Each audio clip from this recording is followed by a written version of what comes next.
Hello दोस्तों, राम राम। स्वागत करती हूँ अपने चैनल पर। आज मैं एक कहरवा गीत लेकर आई हूँ। आप सभी को पसंद आए तो वीडियो को लाइक करिए, चैनल को सब्सक्राइब करिए, कमेंट और बताइए गीत कैसी लगी। कगवा बोलिया बोलई अब का करी, कगवा बोलिया बोलई अब का करी, अब का करी राम अब का करी, कगवा बोलिया बोलई अब का करी, कगवा बोलिया बोलई अब का करी।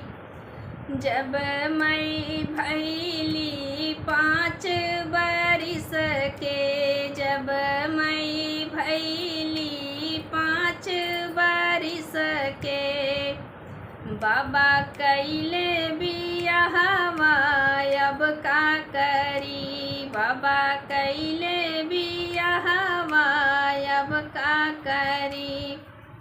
कगवा बोलिया बोलई अब का करी, कगवा बोलिया बोलई अब का करी।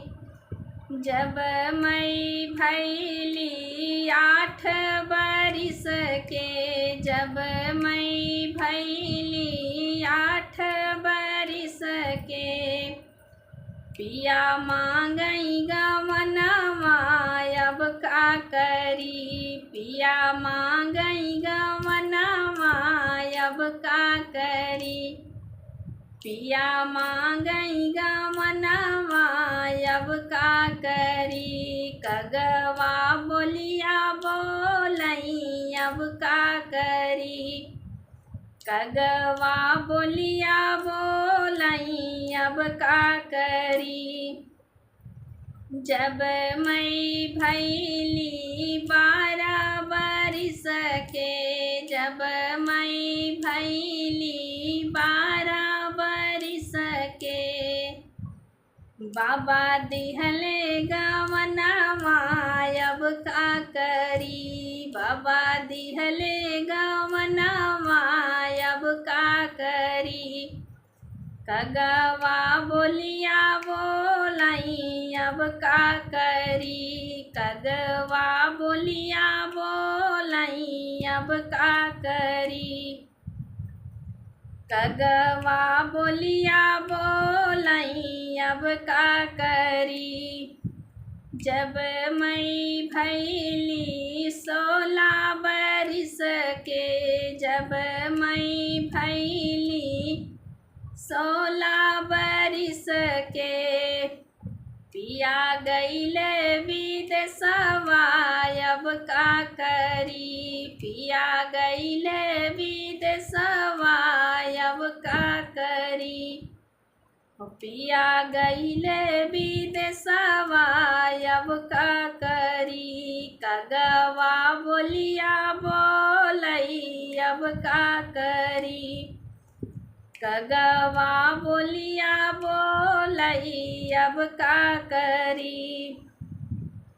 जब मैं भैली 18 बरिस की, जब मैं भैली 18 बरिस की, पियाला मैं सवतिया अब का करी, पियाला मैं सवतिया अब का करी।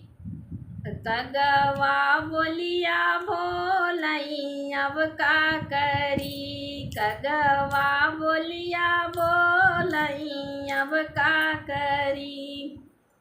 दे तू न मोरी सासू छुरिया कटरिया, दे तू न मोरी सासू छुरिया कटरिया, अपन तजते ऊपर नामा अब का करी, अपन तजते ऊपर नामा अब का करी।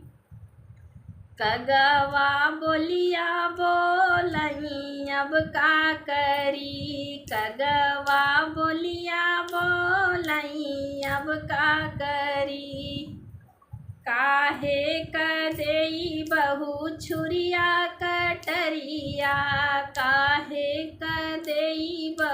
छुरिया कटरिया। चली जायू नैहरवा अब का करी, चली जायू नैहरवा अब का करी। कगवा बोलिया बोलई अब का करी, कगवा बोलिया बोलई अब का करी। कैसे के जाई सासू हम नैहरवा, कैसे के जाई सासू हम नैहरवा। भाभी बोलिया बोलई अब का करी, भाभी बोलिया बोली हई अब का करी। कगवा बोलिया बोलई अब का करी, कगवा बोलिया बोलई अब का करी।